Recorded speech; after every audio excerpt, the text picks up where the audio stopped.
어째 공부는 잘하고 있습니까? 이정민입니다. 교재 리뷰 제가 하고 있잖아요. 첫 개념서예요. 이 책의 포지션은 기본서고요. 기본서 중에서도 난이도가 딱 평균치가 됩니다.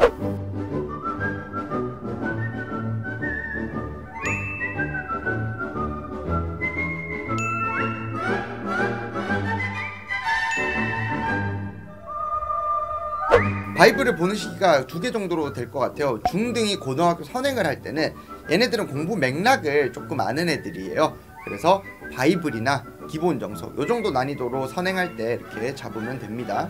자, 근데 고등학생들이 현행으로 공부를 한다 그러면은 일반고 기준으로 한 3등급에서 한 5등급 정도 되는 학생이 바이블을 첫 교재로 잡으면 좋습니다. 그 이하 등급은 좀 더 쉬운 교재를 잡으시고요. 일단 구성은요, 정석이랑 엄청 비슷해요. 기본 문제, 유제 딸려있고 연습 문제 있고 이런 상황이죠. 정석이 갖고 있는 단점을 엄청 보완해 놨어요. 그래서 이 책이 의도한 대로만 공부해도 엄청 잘 공부할 수 있다. 자, 그러면 그 의도가 뭐냐? 개념이랑 기본 예제를 보고 개념을 익히세요. 유제랑 기본 다지기는 스스로 생각해서 푸세요. 실력 다지기를 공부할 때는 조금 시간을 많이 투자하면서 공부를 해주시면 됩니다. 그래서 요런 순서대로 공부를 해주시면 된다 이거예요. 그래서 보통 가르치거나 스스로 공부를 할 때 개념을 보고 기본 예제 요까지는 책을 보고 하거든요.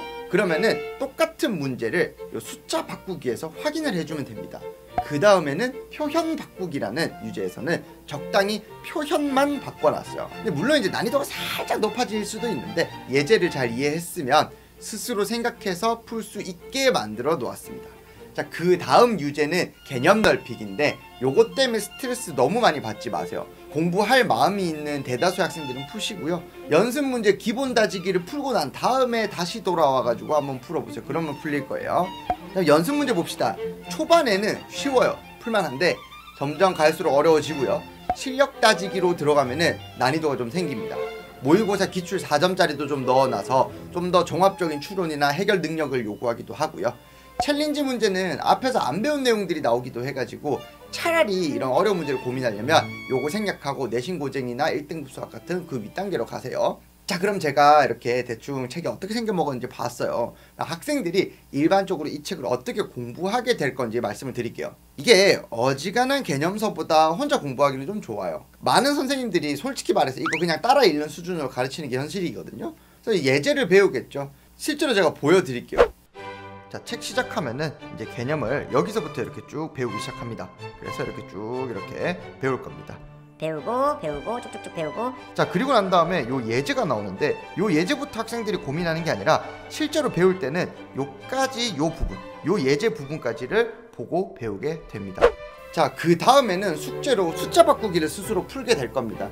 여기서 안 되는 학생들은 아예 처음부터 다시 하거나 전문가의 도움을 받으세요. 그 다음 표현 바꾸기가 안 되는 학생은 매우 수학을 좀 단편적으로 접근하고 있는 가능성이 높습니다. 이런 애들이 어떻게 하냐면 센이나 RPM 같은 문제서 이렇게 유형서 풀 때 메뉴에 개념 보고 그냥 공식만 대입하는 그런 애들 있죠. 그러니까 개념 넓히기는 중위권이 안 되는 학생들은 원래 못 풀거든요. 왜 그러냐면 다른 개념을 이렇게 붙여놔요. 그래서 이거 안 되면은 내신 중위권 벽을 못 뚫습니다. 다각적인 접근을 필요로 하는 어떤 뭐 모의고사 이런 것도 나중에 해야 되잖아요. 그러려면은 특히 이제 개념을 이런 식으로 끌어와가지고 쓰는 연습을 많이 하셔야 됩니다. 그리고 연습 문제 학생들 보면은 기본 다지기 안 풀린다는 애들이 있어요. 애초에 그 전 과정을 다시 돌아가세요. 그리고 실력 다지기 부분을 학생들이 많이들 힘들어합니다. 학생들이 싫어하는 표현을 쓰거나 조건 하나를 좀 이렇게 비틀어 버리거나 아니면 아예 대놓고 심화 개념을 섞어서 내거나 이런 경우가 좀 많습니다. 솔직히 선을 넘는 문제도 좀 있어요. 근데 대다수 문제들은 많이 생각해보고 푸시면 되고요. 보통 학원에서 진도 나갈 때는 연습 문제를 통째로 숙제로 주고 모르는 문제를 질문하라고 할 거예요. 근데 어떤 현상이 발생하냐면 학생들이 충분히 생각하지 않고 그냥 좀만 어려우면 질문해버려요. 그냥 요런 거를 학생이 혹은 부모님이 의식적으로 막아줘야 됩니다. 자, 그럼 잘 공부하고 있는지 확인하는 방법, 부모님께서는 요거를 체크하시면 됩니다. 첫 번째, 개념 넓히기랑 실력 다지기 요 부분을 학생이 충분히 생각하면서 문제를 풀어 나가는지 보셔야 되고요. 두 번째, 표현 바꾸기랑 기본 다지기를 스스로 풀어내는지 요걸 봐주시면 됩니다. 만약에 요게 안 되고 있다, 상담 요청을 하셔야 됩니다. 그리고 고등과정의 요 절반 정도 봤죠? 그러면 제가 카페에다가 총괄 테스트 올려놨습니다. 요거 보고 문제 풀어보시고 정답률에 따라서 아 요정도 이해했구나 이렇게 생각하시면 됩니다. 자, 그리고 바이블 공부할 때 요거 보세요. 문제수가 그렇게 많지 않죠. 그래서 RPM이나 센 요런 거랑 병행을 하면 좋습니다. 연습 문제 실력 따지기 부분, 요 부분 조금 어렵죠. 그래서 요걸 아예 빼고 수업한 학원도 많아요. 만약에 부교재가 센이다 그러면은 센에서도 C단계는 빼고 할 경우가 많겠죠. 그래도 괜찮습니다. 학교에서 바이블을 부교재로 선정을 했다. 학교에서 만약에 바이블로 나오고 있으면 좀 땡큐예요, 땡큐. 왜냐면 일단 대부분의 교과서보다 바이블이란 교재가 조금 더 수능적이고 조금 더 체계적이에요. 학교 수업 시간에 집중해야 할 이유가 하나 더 늘게 되겠죠. 자, 근데 학교 수업 시간에는 요거를 다 풀이하는 게 조금 힘들 수 있어요. 왜냐면 평범 학교 기준으로 뭐 일주에 뭐 4단위 5단위 정도 되고 한 달에 뭐 4주 정도 잡고 한 학기에 4개월 정도 잡으면은 얼추 한 60시간쯤 됩니다. 근데 여기서 이제 뭐 시험 기간 빼고 학교 행사 빼고 수행평가 빼고 이것저것 다 빼면은 사실상 요 시간 안에 다 못 나가요. 왜냐면 수학의 바이블 실제 학원 인강 보면은 대충 이 정도 시간이 돼요. 근데 여기서 이 인강에서는 아무것도 안 하고 계속 수업만 하기 때문에 시간이 비슷하더라도 학교에서는 이거 다 못 다룹니다. 그러다 보니까 학교 선생님이 이걸 좀 적당히 골라서 합니다. 예를 들어 볼게요. 자사고인 해운대고등학교 같은 경우는 원래 출판사 선정은 동화 교과서를 선정을 하긴 했는데 교과서는 아예 안 봐요. 학교에서 주교재를 바이블로 하고 부교재를 다른 교재로 하고 있어요. 그러다 보니까 학교 수업을 개념 넓히기 플러스 실력 따지기 질문 요 위주로 수업을 합니다. 자, 정석이 낫냐 바이블이 낫냐 하면 저는 압도적으로 바이블이 낫다고 할 것 같은데요.